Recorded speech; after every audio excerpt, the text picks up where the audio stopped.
예수님께서 알페오의 아들 네이, 직업이 세리인 마태를 제자로 부르시는 이야기입니다.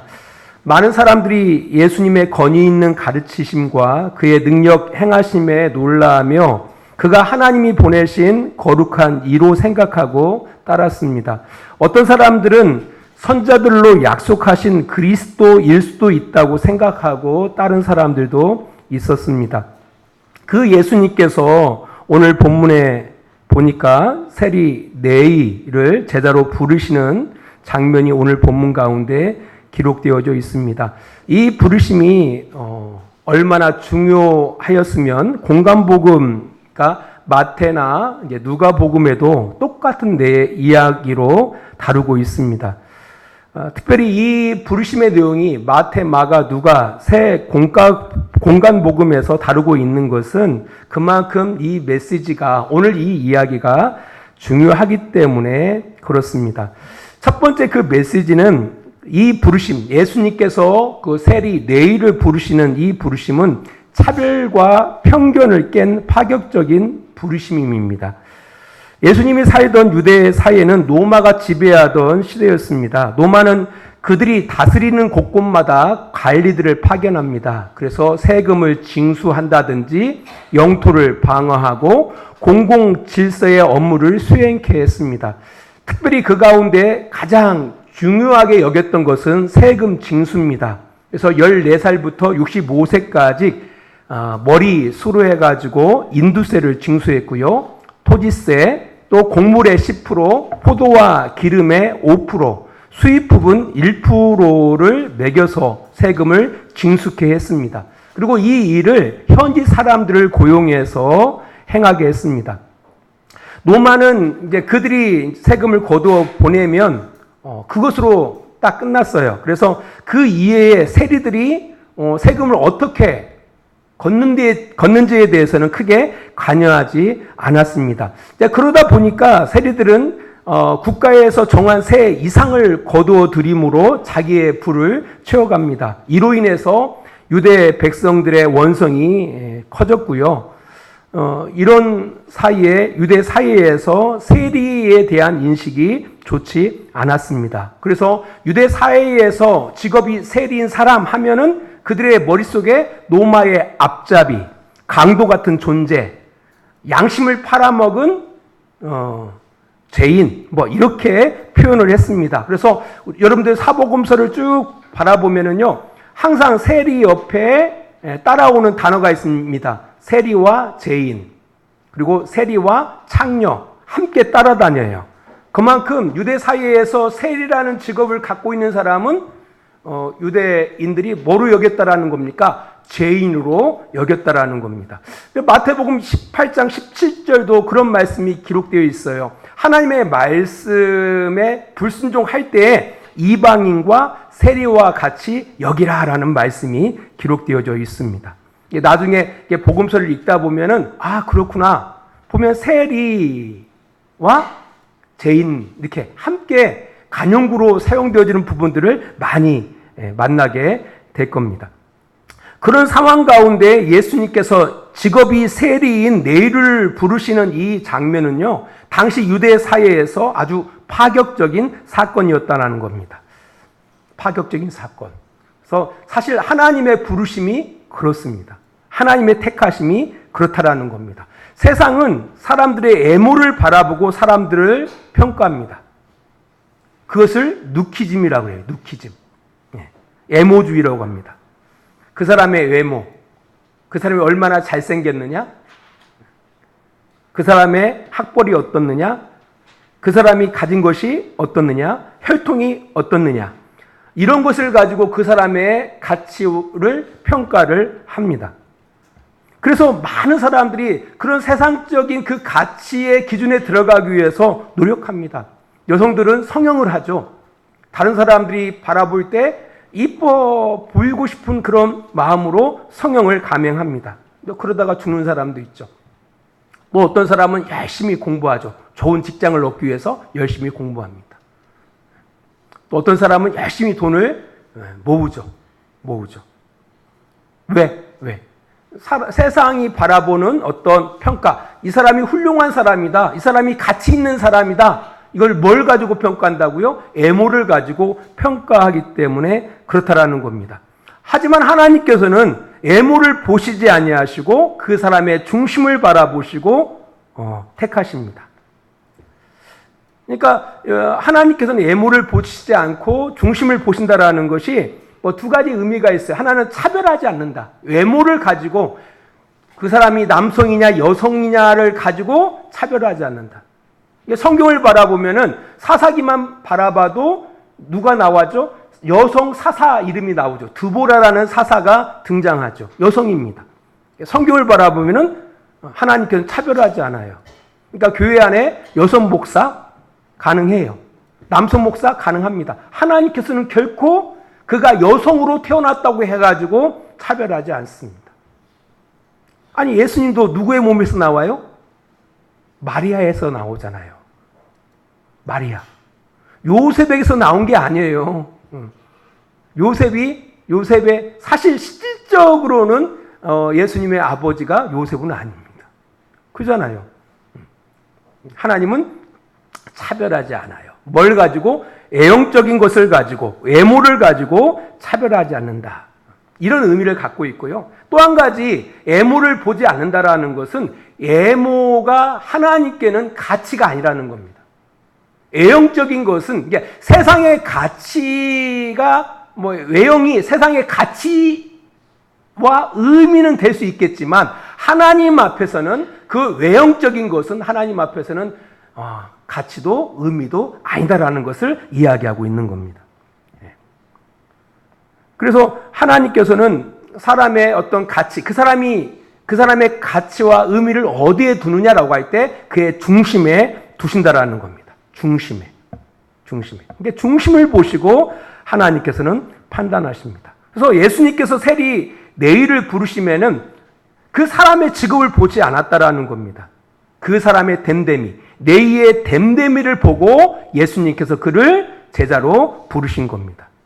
오해 안 했으면 좋겠어요. 하나님은 애모를 보지 않는다라고 말씀하니까 많은 사람들이 많이 오해를 해요. 그런 의미가 아니라 애모에 가치와 의미를 두지 않는다는 것뿐이고 하나님께서 정말 가치와 의미를 두는 것은 그 사람의 됨됨이라는 겁니다. 그러니까 네이의 됨됨이가 있었기 때문에 예수님께서 누구를? 네이를 택하신 거예요.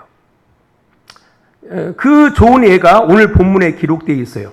네이가 이제 그 잔치를 청해놓고 많은 사람들을 이렇게 초청했을 때 함께 했던 사람들 가운데 누가 있었어요? 서기관과 바리새인들이 함께 합니다. 나중에 우리가 본문을 한번 읽어봐서 알겠지만은요, 이 서기관과 이 바리새인은 누구와 함께 하잖아요? 세리들과 함께 하지 않습니다. 함께 하지 않아요. 지금 네이의 직업이 뭡니까? 세리예요. 그러니까 그 유대 사회 통념으로 바라봤을 때는 이 서기관과 바리새인은 누구와 친구가 될 수 없어요? 이 네이와 친구가 될 수 없는 거예요. 그럼에도 불구하고 네이가 잔치를 벌이고 그의 친구인 누구를 청했다고요? 이 서기관과 바리새인들을 청한 거예요. 그 잔치 가운데 누가 나왔어요? 서기관과 바리새인들이 나온 거예요. 그 이야기는 그가 직업이 세리임에도 불구하고 그 당시 유대 사회에서 죄인이라는 그 정죄를 받았음에도 불구하고 그의 삶이 얼마나 본받을 만했는지를 우리가 알 수가 있는 겁니다. 우리가 사도행전 10장에도 그런 내용이 기록되어져 있습니다. 우리 사도행전 10장을 가보겠습니다. 우리 사도행전 10장 1절을 가봅니다. 애모로 보신다란, 애모를 하나님께서 중시 여기지 아니하시고 그 중심을 보신다라는 것이 어떤 말인지를 우리가 좀 이해가 필요해요. 10장 1절 보세요. 가이사랴에 고넬료라 하는 사람이 있으니 이달리아 부대에 하는 군대의 백부장이라. 그가 경건하여 온 지방과 더불어 하나님을 경외하며 백성을 많이 구제하고 하나님께 항상 기도하더니라고 이야기하고 있습니다. 유대 사회에서 이방의 장교, 이것은 유대의 왼수입니다. 원수. 죄인도 한참 죄인이에요. 그런 이 백부장, 이 고넬료에게 누가 복음을 전하죠? 베드로가 복음을 전합니다.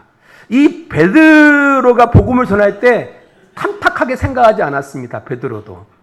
이제 그럼에도 불구하고 유대 백성들은 베드로에게 이렇게 말합니다. 22절 봅니다. 10장 22절. 우리 같이 읽습니다. 그들이 대답하되 백부장 고넬료는 의인이요 하나님을 경외하는 사람이라 유대의 온 족속이 칭찬하더니 그가 거룩한 천사의 지시를 받아 당신을 그 집으로 청하여 말을 들으려 하느니라 한대라고 이야기하고 있습니다. 유대 백성들이 누구를 어떻게 평가하고 있어요? 이달리아대, 그러니까 이탈리아 로마의 그 백부장인 이 고넬료를 이렇게 평가합니다. 그 사람은 의인이다. 의인, 다른 사람이라는 거죠. 의인이다. 하나님을 경외하는 사람이다. 유대 온 족속이 그 사람을 칭찬하는 사람이라고 이야기하고 있습니다. 아무튼 이 베드로는 그 백부장 고넬료를 만납니다. 복음을 증거하죠. 그들은 복음을 받아들입니다. 이후에 베드로가 이렇게 고넬료에 대해서 이 사건을 이렇게 이야기합니다. 34절, 35절 말씀을 봅니다. 34절, 35절입니다. 봅니다. 베드로가 입을 열어 말하되 내가 참으로 하나님은 사람의 예모를 보지 아니하시고 각 나라 중 하나님을 경외하며 의를 행하는 사람은 다 받으시는 줄 깨달았도다라고 이야기하고 있습니다. 중요해요. 다시 한번 봅니다. 베드로가 입을 열어 말하되 내가 참으로 하나님은 사람의 뭘 보지 아니하고 예모를 보지 아니하시고 뭘 보신다고요? 35절 각 나라 중 하나님을 경외하며 의를 행하는 사람은 다 받으시는 줄 깨달았도다라고 이야기하고 있습니다. 오해하지 말라는 거예요. 그러니까 중심을 보신다라는 것이 바로 이런 의미를 담고 있다라는 겁니다. 이런 의미를. 그래서 우리 베드로전서에서는 이걸 이렇게 풀어갑니다. 우리 베드로전서 3장 3절로 4절 말씀을 보겠습니다. 베드로전서 3장 4절로부터 3절 4절 말씀 보겠습니다. 보세요. 3장 3절로 4절. 신약성경 380쪽에 있습니다. 우리 같이 읽습니다. 너희의 단장은 머리를 꾸미고 금을 차고 아름다운 옷을 입은 애모로 하지 말고 오직 마음에 숨은 사람을 온유하고 안정한 심령에 썩지 아니할 것으로 하라. 이는 하나님 앞에 값진 것이다. 하나님께서 가치 있기에 여기시는 것이 바로 뭐냐라고 할 때 숨은 사람이라는 거예요. 숨은 사람. 숨은 사람. 아니 목사님, 우리 안에 숨은 사람이 있습니까? 바로 우리의 마음을 이야기하는 거예요. 마음. 우리의 마음이 어떠한가? 우리의 마음이 온유한가? 안정한 심령을 갖고 있는가? 썩지 아니하는 삶을 살아가고 있는가? 이것을 하나님께서는 뭐로 여기신다고요? 가치로 여기신다라는 거예요. 그것이 바로 하나님께서 뭘 보신다라는 얘기예요? 중심을 보신다라는 이야기입니다.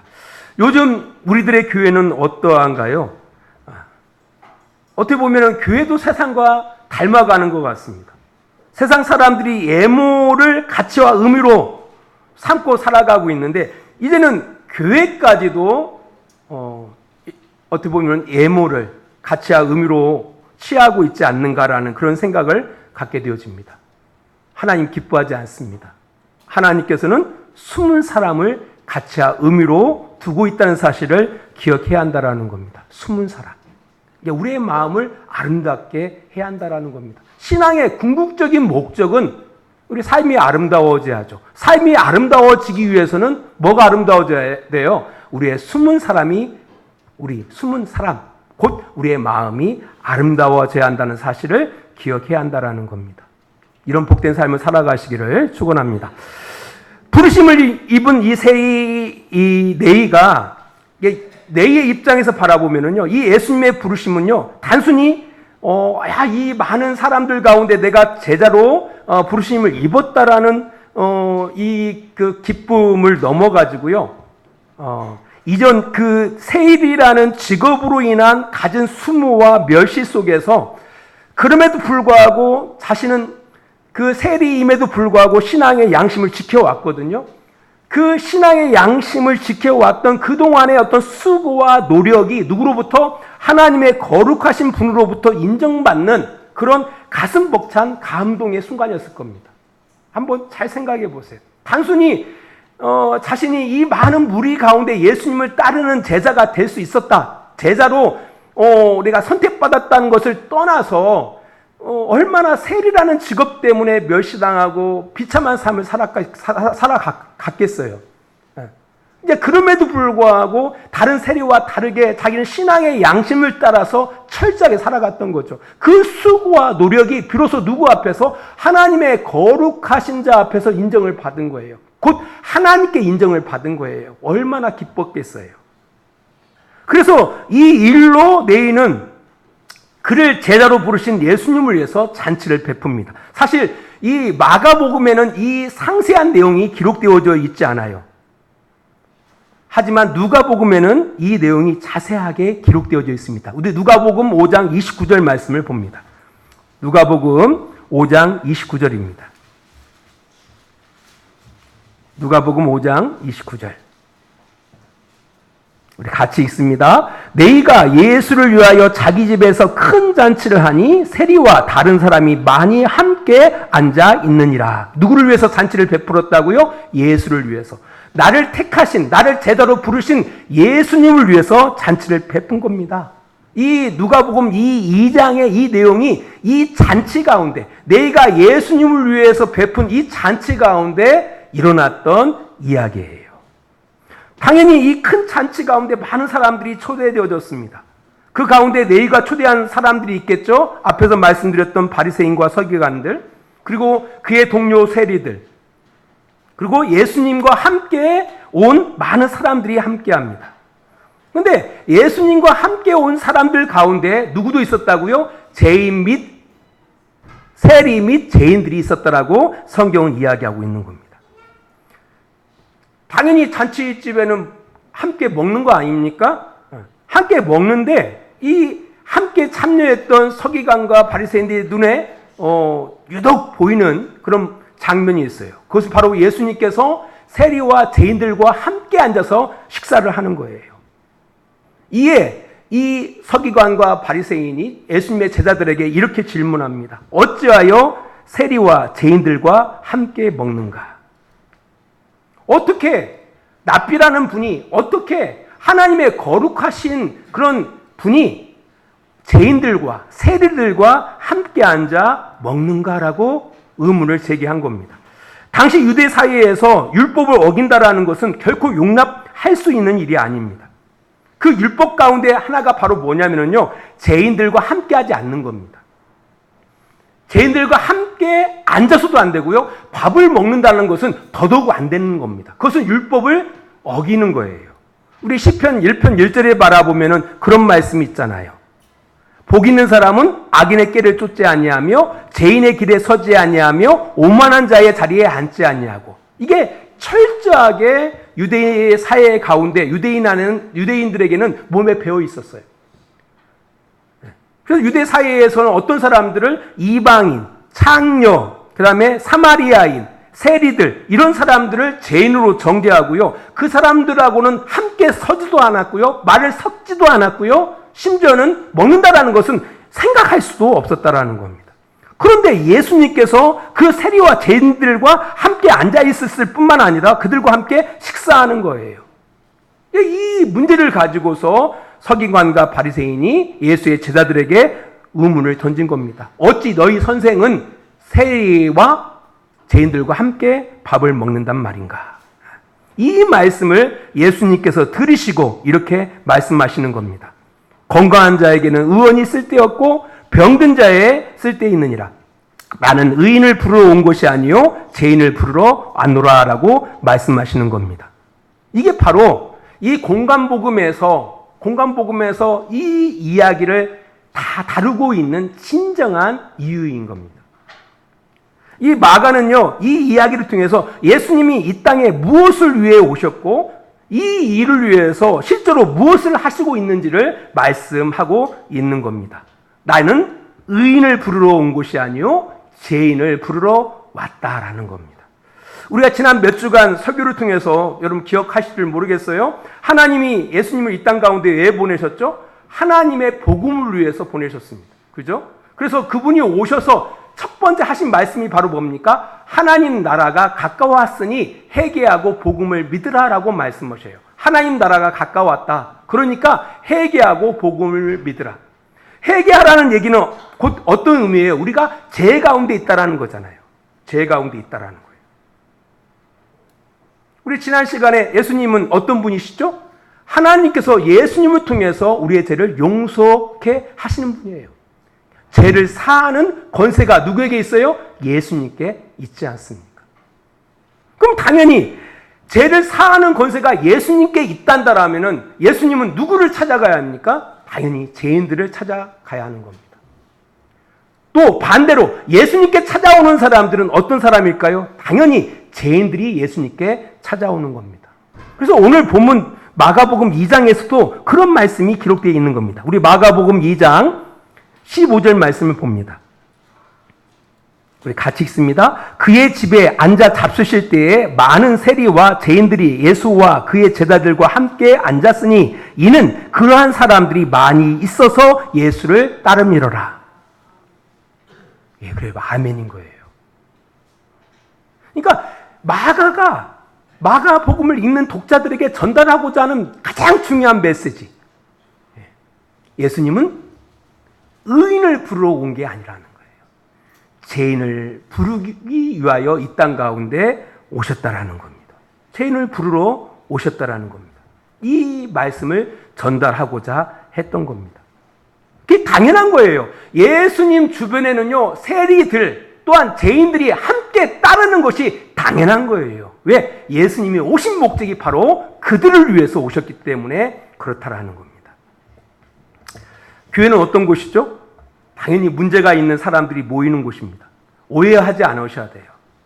많은 사람들은 교회를 갔다가 완벽한 사람들이 모이는 곳으로 생각하거든요. 전혀 올바른 생각이 아닙니다. 의인이 아니라요. 오히려 교회는 의인들이 오는 곳이 아니에요. 죄인들이 오는 곳입니다. 우리도 죄인이었잖아요. 여러분 의인이었습니까? 우리 죄인들이었어요. 죄인들이 예수님을 통해서 이곳에 오게 된 거예요. 예수님을 통해서 제사함을 받게 된 거예요. 예수님을 통해서 올바르게 살아가게 된 겁니다. 우리가 이걸 놓치고 살아가요. 꼭 개구리 올챙이적 생각 못한다고. 끊임없이 교회가 세상을 정죄합니다. 나는 예수 믿어서 천국 가고 너는 예수 믿지 않으니까 죄이니까 지옥 가. 전혀 그러라고 교회가 존재하는 것이 아닙니다. 교회가 세상을 향하여 우리 잘났다고 그들을 정죄하고 판단하고 심판하는 장소가 아니다라는 겁니다. 너무나 많은 사람들이 오해하고 살아간다라는 겁니다. 오해하고 살아가요. 아니, 우리도 죄인이었잖아요. 그럼 죄인 사정 누구보다도 우리가 잘할 거 아닙니까? 안 그런가요? 아픈 사람에 대해서 누가 제일 알죠? 아픈 사람의 사정을? 아픈 사람이 제일 잘 알죠. 만약 죄인들을 이해하지 못한다면 우리는 아마 죄인이 아니었을 가능성이 높습니다.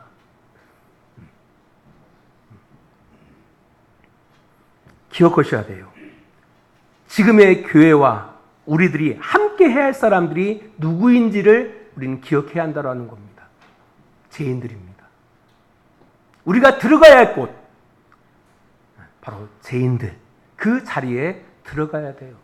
그들과 함께 앉아서 먹고 함께 고민하고 그들을 불쌍히 여기고 이 삶을 교회가 살아가야 한다는 겁니다. 왜? 예수님이 그러셨거든요. 오히려 교회와 성도들은요, 세상을 불쌍히 여겨야 합니다. 그들과 함께 앉아서 함께 이야기를 나누고 함께 먹고 그들을 이렇게 세워서요, 새로운 삶을 살도록 돕는 것이 하나님이 이 땅 가운데 교회를 세우신 진정한 목적인 겁니다. 예수님이 이 땅 가운데 의인을 부르러 오시지 않았습니다. 죄인을 부르러 오셨다는 사실을 기억하시기 바랍니다. 교회의 존재의 목적은 바로 거기에 있습니다. 우리 주양교회의 존재의 목적, 우리 여러분의 성도들의 존재의 목적이 바로 거기에 있습니다. 그들을 불쌍히 여기고 그들을 안아주고 그들을 일으켜 세워서 올바르게 살아갈 수 있도록 이 땅 가운데 하나님께서 세우신 기관이 바로 교회예요. 부르신 바로 그 대상들이 바로 여러분임을 기억하고 그렇게 살아가시는 우리 주양교회 성도들과 교회가 되어지기를 바랍니다. 기도하겠습니다. 하나님 아버지 감사합니다. 다시 한번 예수님이 이 땅 가운데 오신 목적이 무엇인지를 생각해 봅니다. 내일을 택하심을 통해서 하나님께서 무엇을 가치 있게, 무엇을 의미 있게 여기시는 것을 우리가 보았습니다. 우리도 그런 가치 있는 존재, 의미 있는 존재가 되어지기를 원합니다. 댐댐이를 위해서, 숨은 사람을 위해서 살아가는 우리들이 되게 하여 주시기를 원합니다. 또한 아버지 하나님, 이 세상을 향하여 정죄하고 심판하고 그리고 그들을 판단하는 것이 아니라 그들 가운데 들어가 함께 안고 그의 고민을 듣고 함께 괴로워하고 그들을 불쌍히 여기며 그들로 하여금 올바른 길을 갈 수 있도록 진정한 세상의 그 빛의 역할들을 감당해 내가는 우리들의 교회가 되어질 수 있도록 주님 인도하여 주시옵소서. 이제는 우리를 사랑하시는 우리 아버지 하나님의 그 크신 사랑하심과 예수 그리스도의 십자가의 은혜하심과 성령의 감화와 감동과 지키시고 인도하심이 오늘도 시간을 구별하여 하나님 앞에 예배하며 하나님 앞에 영광 돌리며 하나님의 뜻 가운데 순종하기를 원하는 귀한 성도들의 머리 위에와 그들의 가정과 직장과 사업장이 다 되어지기를 예수 그리스도의 이름으로 간절히 축원하옵나이다. 아멘.